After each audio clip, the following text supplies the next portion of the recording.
ਵਾਹਿਗੁਰੂ ਜੀ ਕਾ ਖਾਲਸਾ ਵਾਹਿਗੁਰੂ ਜੀ ਕੀ ਫਤਿਹ। मैं ਤੁਹਾਡੀ host Farid Kaur news TV 84 ਦੇ ਨਾਲ ਵੀਓ। ਜਿਸ ਤੁਸੀਂ ਸਾਰੇ ਜਾਣਦੇ ਹੋ ਕਿ ਜਥੇਦਾਰ ਬਲਵੰਤ ਸਿੰਘ ਨੰਦਗੜ੍ਹ ਨੂੰ ਲਾਂਬੇ ਕਰਨ ਤੋਂ ਬਾਅਦ ਬਾਕੀ ਜਥੇਦਾਰ ਨੇ ਨਾਨਕਸ਼ਾਹੀ ਕੈਲੰਡਰ ਤੇ ਮੁੜ ਵਿਚਾਰ ਕਰਨ ਦੇ ਬਹਾਨੇ ਨਾਲ ਇੱਕ 18 ਮੈਂਬਰੀ ਕਮੇਟੀ ਬਣਾਈ, ਜਿਸ ਵਿੱਚ ਪਾਲ ਸਿੰਘ ਪੁਰੇਵਾਲ ਨੂੰ ਛੱਡ ਕੇ RSS ਦੇ ਸਮਰਥਕਾਂ ਅਤੇ ਕੈਲੰਡਰ ਵਿਰੋਧੀਆਂ ਨੂੰ ਪਾਇਆ ਗਿਆ। पर 15 मार्च ਨੂੰ ਜਥੇਦਾਰ ਅਕਾਲ ਤਖਤ ਸਾਹਿਬ ਤੇ ਸ਼੍ਰੋਮਣੀ ਗੁਰਦੁਆਰਾ ਪ੍ਰਬੰਧਕ ਕਮੇਟੀ ਨੇ ਧੋਖੇਬਾਜ਼ੀ ਦੀਆਂ ਸਾਰੀਆਂ ਹੱਦਾਂ ਪਾਰ ਕਰਦਿਆਂ ਇੱਕ ਐਸਾ ਕੈਲੰਡਰ ਜਾਰੀ ਕੀਤਾ ਜਿਸ ਦਾ ਨਾਮ ਨਾਨਕਸ਼ਾਹੀ ਕੈਲੰਡਰ ਹੈ, ਪਰ ਅੰਦਰੋਂ ਪੂਰਾ ਹਿੰਦੂ ਵਿਕਰਮੀ ਕੈਲੰਡਰ ਹੈ। ਵੀਅਰ, ਸਿੱਖ ਧਰਮ ਦੁਨੀਆ ਦਾ 5ਵਾਂ ਵੱਡਾ ਧਰਮ ਹੈ। ਬਾਕੀ ਦੇ ਅੱਡ-ਅੱਡ ਧਰਮਾਂ ਦੇ ਲੋਕਾਂ ਕੋਲ ਆਪਣਾ ਵੱਖਰਾ ਕੈਲੰਡਰ ਹੈ, ਪਰ ਸਾਡੇ ਤਾਂ ਆਪਣੇ ਹੀ ਜਥੇਦਾਰ ਸਿੱਖ ਕੌਮ ਦੇ ਨਾਲ ਧੋਖਾ ਕਰ ਰਹੇ ਹਨ। ਅੱਜ ਅਸੀਂ ਮੂਲ ਨਾਨਕਸ਼ਾਹੀ ਕੈਲੰਡਰ ਦੇ ਨਿਰਮਾਤਾ ਸਰਦਾਰ ਪਾਲ ਸਿੰਘ ਪੁਰੇਵਾਲ ਜੀ ਨਾਲ ਗੱਲਬਾਤ ਕਰਾਂਗੇ ਕਿ ਇਸ ਕੈਲੰਡਰ ਦੀ ਸਿੱਖ ਕੌਮ ਲਈ ਕੀ ਅਹਿਮੀਅਤ ਹੈ। ਤੇ ਪਾਲ ਸਿੰਘ ਪੁਰੇਵਾਲ ਸਾਡੇ ਨਾਲ ਕੈਨੇਡਾ ਤੋਂ ਇਸ ਵੇਲੇ ਫੋਨ ਲਾਈਨ ਤੇ ਜੁੜ ਚੁੱਕੇ ਨੇ। ਜੀ ਵੀਰ ਜੀ, ਵਾਹਿਗੁਰੂ ਜੀ ਕਾ ਖਾਲਸਾ ਵਾਹਿਗੁਰੂ ਜੀ ਕੀ ਫਤਿਹ। ਵਾਹਿਗੁਰੂ ਜੀ ਕਾ ਖਾਲਸਾ ਵਾਹਿਗੁਰੂ ਜੀ ਕੀ ਫਤਿਹ। जी वीर जी, आज ਅਸੀਂ ਪਹਿਲੇ 13 ਮਿੰਟ ਸਿਰਫ ਮੂਲ ਨਾਨਕਸ਼ਾਹੀ ਕੈਲੰਡਰ ਦੇ ਉੱਪਰ ਹੀ ਗੱਲਬਾਤ ਕਰਾਂਗੇ, ਪਰ ਸਭ ਤੋਂ ਪਹਿਲਾਂ ਜਿਸ ਤਰ੍ਹਾਂ ਜਥੇਦਾਰ ਸਾਹਿਬ ਤੇ SGPC ਨੇ ਮਿਲ ਕੇ ਜਿਹੜਾ ਸਿੱਖ ਕੌਮ ਨੂੰ ਭੰਬਲ ਭੁੱਸੇ ਦੇ ਵਿੱਚ ਪਾਇਆ ਹੈ, ਉਹਨਾਂ ਨੇ ਐਸਾ ਨਾਨਕਸ਼ਾਹੀ ਕੈਲੰਡਰ ਕੱਢਿਆ ਹੈ ਜਿਸ ਦਾ ਨਾਮ ਨਾਨਕਸ਼ਾਹੀ ਕੈਲੰਡਰ ਹੈ, ਪਰ ਅੰਦਰੋਂ ਪੂਰਾ ਵਿਕਰਮੀ ਕੈਲੰਡਰ ਹੈ। ਸਿੱਖ ਕੌਮ ਬੜੀ ਕਨਫਿਊਜ਼ਨ ਦੇ ਵਿੱਚ ਹੈ ਇਸ ਵੇਲੇ। ਇਸ ਬਾਰੇ ਤੋਂ ਸਾਡੇ ਦਰਸ਼ਕਾਂ ਨੂੰ ਕੀ ਕਹਿਣਾ ਚਾਹੋਗੇ? ਬਿਲਕੁਲ ਜੀ, ਮੈਂ ਕੈਲੰਡਰ ਦੇਖਿਆ ਤੇ ਉਸ ਦੇ ਵਿੱਚ ਤਰੀਕਾਂ ਜਿਹੜੀਆਂ ਆ ਦੇਸੀ ਮਹੀਨਿਆਂ ਦੀਆਂ, ਜਿਵੇਂ ਚੇਤ, ਵਿਸਾਖ, ਜੇਠ, ਹਾੜ, ਇਹ ਤਰੀਕਾਂ ਦਿੱਤੀਆਂ ਤੇ ਨਾਲ ਹੀ ਅੰਗਰੇਜ਼ੀ ਤਰੀਕਾਂ ਦਿੱਤੀਆਂ ਅੰਗਰੇਜ਼ੀ ਕੈਲੰਡਰ ਦੀਆਂ ਜੀ। ਤੇ ਜਦੋਂ ਤੁਸੀਂ ਚੈੱਕ ਕਰਦੇ ਹੋ ਤੇ ਉਹ ਸਾਰੀਆਂ ਦੀਆਂ ਸਾਰੀਆਂ ਤਰੀਕਾਂ ਜਿਹੜੀਆਂ ਆ ਮੈਂ ਚੈੱਕ ਕੀਤੀਆਂ ਆ, ਉਹ ਚੰਦਰਮਾ ਦੀਆਂ ਸੁਦੀਆਂ ਤੇ ਵਧੀਆਂ ਦੇ ਅਨੁਸਾਰ ਆ। ਚੰਦਰਮਾ ਦਾ ਕੈਲੰਡਰ ਆ ਇਹ। ਹਾਂਜੀ। ਤੇ ਉਹ ਲੋਕਾਂ ਨੂੰ ਭੁਲੇਖਾ ਚ ਪਾਉਣ ਲਈ ਮੈਂ ਸੁਦੀ ਵਧੀ ਕਿਤੇ ਨਹੀਂ ਲਿਖੀ ਤਾਂ ਕਿ ਲੋਕ ਸਮਝਣ ਖਰਿਆ ਇਹ ਸੂਰਜੀ ਕੈਲੰਡਰ ਆ ਜਾਂ ਨਾਨਕਸ਼ਾਹੀ ਕੈਲੰਡਰ ਆ ਜੀ। ਇਹ ਜੇ ਤੁਸੀਂ ਜਿਹੜੀਆਂ ਹਿੰਦੂ ਜੰਤਰੀਆਂ ਛਪਦੀਆਂ ਆ ਉਹਨਾਂ ਵਿੱਚ ਜਿਹੜੇ ਗੁਰਪੁਰਬ ਦਿੱਤੇ ਹੁੰਦੇ ਆ ਆਪਣੇ ਸਿੱਖ ਗੁਰੂ ਸਾਹਿਬਾਨ ਦੇ, ਉਹ ਜੰਤਰੀ ਇਸ ਸਾਲ ਦੀ 2015 ਦੀ ਦੇਖ ਲਓ ਤੇ ਇਹਨਾਂ ਦੇ ਸਾਰੀਆਂ ਦੀਆਂ ਸਾਰੀਆਂ ਤਰੀਕਾਂ ਉਹ ਉਸ ਕੈਲੰਡਰ ਦੇ ਵਿੱਚੋਂ ਲਈ ਆ ਜੀ। 100% ਤਰੀਕਾਂ ਜਿਹੜੀਆਂ, ਇੱਕ ਤਰੀਕ ਗਲਤ ਸੀ ਉਹਨੂੰ ਹੁਣ ਉਹ ਠੀਕ ਠਾਕ ਕਰ ਰਹੇ ਆ। ਮੈਂ ਪੁਆਇੰਟ ਆਊਟ ਕੀਤਾ ਸੀਗਾ ਵੀ ਉਹ ਸੁਦੀਆਂ ਵਰੀਆਂ ਦੇ ਮੁਤਾਬਕ ਵੀ ਤਰੀਕ ਗਲਤ ਹੈਗੀ ਆ। ਹਾਂਜੀ। ਸੋ ਇਹ ਜੇ ਅਗਲੇ ਸਾਲ ਨੂੰ ਇਹ 547 ਸੰਮਤ ਗੁਰੂ ਨਾਨਕ ਪਾਤਸ਼ਾਹ ਦਾ ਚੜਿਆ ਆ, ਜੇ ਅਸੀਂ 548 ਸੰਮਤ ਦੇ ਵਿੱਚ ਇਹੀ ਸੁਦੀਆਂ ਵਰੀਆਂ ਵਾਲੇ ਕੈਲੰਡਰ ਨੂੰ ਦੇਖੀਏ ਤਾਂ ਇਸ ਸਾਲ ਨਾਲੋਂ ਕਿੰਨੇ ਗੁਰਪੁਰਬ 18-19 ਦਿਨ ਗਾਂਹ ਹੋ ਜਾਣੇ ਆ ਤੇ ਕੁਛ ਗੁਰਪੁਰਬ 11 ਦਿਨ ਪਿਛਾਂਹ ਹੋ ਜਾਣੇ ਆ। ਸੋ ਇਹ ਪੁਰਾਣਾ ਜੋ ਕੁਛ ਸਿਲਸਿਲਾ ਚਲਿਆ ਆ ਰਿਹਾ ਸੀ, ਜਿਸ ਨੂੰ ਅਸੀਂ ਗਲੋਂ ਲਾਇਆ ਸੀਗਾ, ਇਹਨਾਂ ਨੇ ਮੁੜ ਕੇ ਚੁੱਕ ਕੇ ਕੌਮ ਦੇ ਗਲ ਪਾਉਣ ਦਾ ਯਤਨ ਕੀਤਾ ਹੈ, ਪਰ ਉਮੀਦ ਨਹੀਂ ਵੀ ਕੌਮ ਇਸ ਨੂੰ ਆਪਣੇ ਗਲ ਪਵਾਵੇਗੀ। ਬਿਲਕੁਲ ਬਿਲਕੁਲ।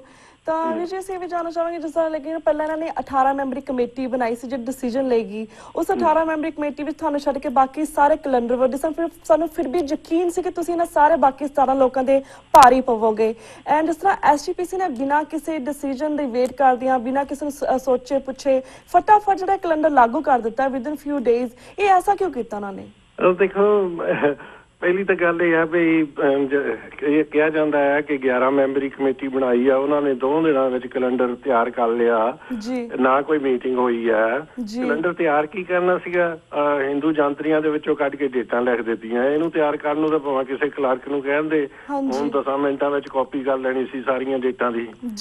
ਸੋ ਨਾਲ ਇਹ ਵੀ ਗੱਲ ਹੈ, ਕਿਹਾ ਜਾਂਦਾ ਦੇਖੋ ਕਿ ਜਥੇਦਾਰ ਸਾਹਿਬ ਨੇ ਆਦੇਸ਼ ਦਿੱਤਾ ਸੀਗਾ ਪ੍ਰਧਾਨ ਹੋਣਾ ਨੂੰ ਕਿ ਗੁਰਬਾਣੀ ਤੇ ਇਤਿਹਾਸ ਦੇ ਮੁਤਾਬਕ ਕੈਲੰਡਰ ਬਣਾਓ। ਹਾਂਜੀ। ਤੇ ਜੇ ਇਹਨਾਂ ਦੇ ਮੁਤਾਬਕ ਜੇ ਗੁਰਬਾਣੀ ਤੇ ਇਤਿਹਾਸ ਦੇ ਮੁਤਾਬਕ ਕੈਲੰਡਰ ਬਣਾਤਾ ਇਹਨਾਂ ਨੇ, ਤਾਂ ਫਿਰ ਉਹ 18 ਮੈਂਬਰੀ ਕਮੇਟੀ ਦਾ ਕੀ ਰੋਲ ਰਹਿ ਜਾਂਦਾ ਜੀ? ਕੀ ਉਹਦੀ ਫਿਰ ਕੀ ਲੋੜ ਰਹਿ ਜਾਂਦੀ ਹੈ ਜੇ ਇਹ ਕੈਲੰਡਰ ਇਹਨਾਂ ਦਾ ਗੁਰਬਾਣੀ ਤੇ ਇਤਿਹਾਸ ਦੇ ਮੁਤਾਬਕ ਹੈ? ਹਾਂਜੀ। ਇਹ ਸੈਲਫ ਕੰਟਰਾਡਿਕਟਰੀ ਗੱਲ ਹੈਗੀ ਆ, ਸਟੇਟਮੈਂਟਾਂ ਹੈਗੀਆਂ ਆ। ਤੇ ਸਿਰਫ ਇਹ ਬਿਕਰਮੀ ਕੈਲੰਡਰ ਨੂੰ ਠੋਸਣ ਦਾ ਪੰਥ ਤੇ ਇੱਕ ਉਪਰਾਲਾ ਆ। ਜੀ ਬਿਲਕੁਲ। ਪਰ ਪ੍ਰੋਫੈਸਰ ਸਾਹਿਬ, ਅਸੀਂ ਵੀ ਜਾਣਨਾ ਚਾਹਾਂਗੇ, ਜਿਸ ਤੁਸੀਂ ਗੱਲ ਕੀਤੀ ਕਿ ਹੈਗਾ ਤੇ ਇਹ ਵਿਕਰਮੀ ਹਿੰਦੂ ਕੈਲੰਡਰ ਹੀ ਆ, ਪਰ ਇਸ ਦੇ ਉੱਪਰ ਉਹਨੇ ਨਾਮ ਕਿਉਂ ਨਾਨਕਸ਼ਾਹੀ ਕੈਲੰਡਰ ਲਿਖਿਆ? ਕਿ ਉਹ ਸਿੱਖ ਕੌਮ ਨੂੰ ਪਾਗਲ ਸਮਝਦੇ ਨੇ ਕਿ ਜਾਂ ਸਾਨੂੰ ਅਨਪੜ੍ਹ ਸਮਝਦੇ ਨੇ ਕਿ ਸਾਨੂੰ ਇਸ ਚੀਜ਼ ਦੀ ਸਮਝ ਨਹੀਂ ਹੈ ਕਿ ਕੈਲੰਡਰ ਕਿਸ ਚੀਜ਼ ਦਾ ਹੈ? What do you think? ਬਿਲਕੁਲ, ਇਹ ਗੱਲ ਜਿਹੜੀ ਆ ਮੈਂ ਕਹਿੰਦਾ ਹੈ ਕਿ ਪੰਥ ਦੀਆਂ ਅੱਖਾਂ ਵਿੱਚ ਘੱਟਾ ਪਾਉਣ ਵਾਲੀ ਗੱਲ ਆ, ਹੋਰ ਕੁਛ ਨਹੀਂ। ਵੀ ਹੁਣ ਪੰਥ ਬਹੁਤ ਸੁਚੇਤ ਹੋ ਚੁੱਕਾ ਆ। ਪਿਛਲੇ 2 ਹਫ਼ਤਿਆਂ ਦੀਆਂ 3 ਹਫ਼ਤਿਆਂ ਦੀਆਂ ਅਖਬਾਰਾਂ, ਵਿਦੇਸ਼ਾਂ ਦੇ ਰੇਡੀਓ ਪ੍ਰੋਗਰਾਮ, TV ਤੇ ਚੈਨਲਾਂ ਤੇ ਪ੍ਰੋਗਰਾਮ, ਇੰਡੀਆ ਦੇ ਵਿੱਚ ਅਖਬਾਰਾਂ ਦੇ ਵਿੱਚ ਜੋ ਕੁਛ ਆਇਆ ਆ, ਉਹ ਤਾਂ ਫਿਰ ਵੀ ਉਹਨਾਂ ਨੂੰ, ਜਥੇਦਾਰਾਂ ਨੂੰ ਸਮਝ ਲੈਣਾ ਚਾਹੀਦਾ ਹੈ ਵੀ ਪੰਥ ਕੀ ਚਾਹੁੰਦਾ ਹੈ ਤੇ ਪੰਥ ਕਿੱਥੇ ਖੜਾ ਆ। ਉਹ ਬਿਲਕੁਲ ਹੀ ਅੱਖਾਂ ਮੀਟੀ ਬੈਠੇ ਨੇ। ਤੇ ਸਵਾਏ ਉਹਨਾਂ ਦਾ ਜਿਹੜਾ ਨੇ ਰਹਿਤ ਮਰਿਆਦਾ ਨੂੰ ਵੀ ਆਪਣੇ ਡੇਰਿਆਂ ਵਿੱਚ ਲਾਈ ਨਹੀਂ, ਉਹਨਾਂ ਦਾ ਵਿਚਾਰਧਾਰਾ ਨੂੰ ਸਾਰੇ ਪੰਥ ਤੇ ਠੋਸਣ ਦਾ ਯਤਨ ਕਰ ਰਹੇ ਨੇ।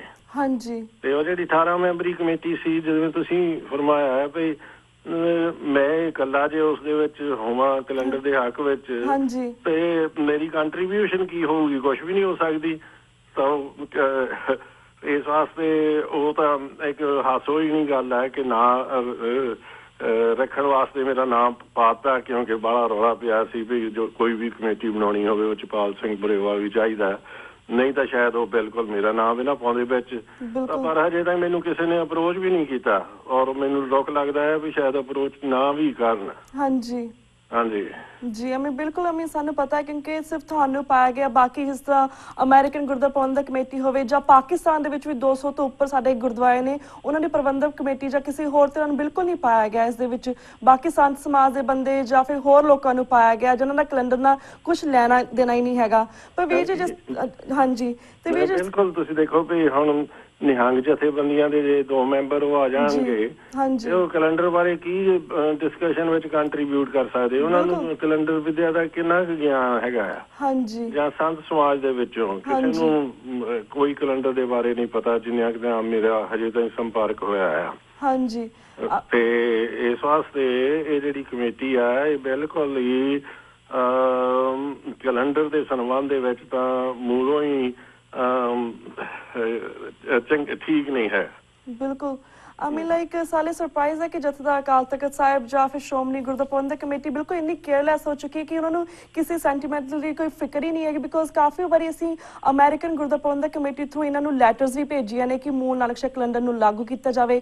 ਈਵਨ ਤੁਸੀਂ ਜਾਣਦੇ ਕਿ ਇੰਡੀਆ ਤੋਂ ਬਾਹਰ ਸਾਰੇ ਦੇਸ਼ਾਂ ਦੇ ਵਿੱਚ ਅਸੀਂ ਸਾਰੇ ਮੂਲ ਨਾਨਕਸ਼ਾਹੀ ਕੈਲੰਡਰ 2003 ਤੇ ਪਹਿਰਾ ਦੇ ਰਹੇ ਹਾਂ।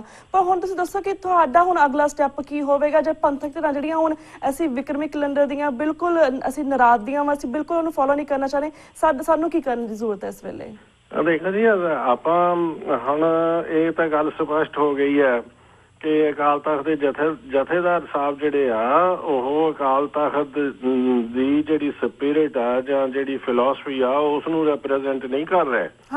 ਜਥੇਦਾਰ ਸਾਹਿਬ ਇੱਕ ਪੋਲੀਟੀਕਲ ਵਿਊ ਨੂੰ ਰੈਪ੍ਰੈਜ਼ੈਂਟ ਕਰ ਰਹੇ ਆ, ਕਿਸੇ ਅਧੀਨ ਜਾਂ ਕਿਸੇ ਪ੍ਰੈਸ਼ਰ ਦੇ ਅਧੀਨ।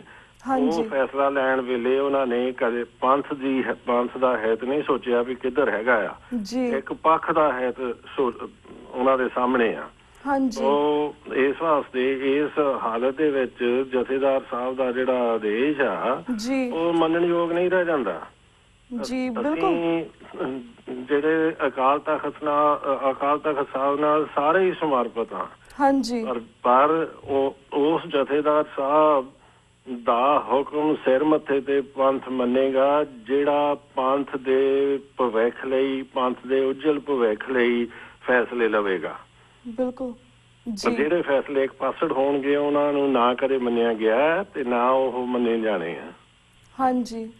ਅਸੀਂ ਵਿਦੇਸ਼ਾਂ ਦੇ ਵਿੱਚ ਬਿਲਕੁਲ 2003 ਵਾਲਾ ਮੂਲ ਨਾਨਕਸ਼ਾਹੀ ਕੈਲੰਡਰ ਜਿਵੇਂ ਸੰਗਤਾਂ ਇਸ ਵੇਲੇ ਉਹ ਤੇ ਦ੍ਰਿੜਤਾ ਨਾਲ ਪਹਿਰਾ ਦੇ ਰਹੀਆਂ, ਪਹਿਰਾ ਦਿੰਦੇ ਰਹਾਂਗੇ ਸਾਰੇ।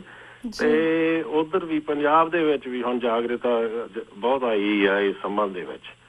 ਤੇ ਆਪਣਾ ਕਾਫਲਾ ਜਿਹੜਾ ਆ ਉਹ ਗੁਰੂ ਮਹਾਰਾਜ ਦੀ ਕਿਰਪਾ ਦੇ ਨਾਲ ਵਾਧਾ ਹੋ ਰਿਹਾ, ਵੱਡਾ ਹੋ ਰਿਹਾ ਦਿਨ ਬ ਦਿਨ।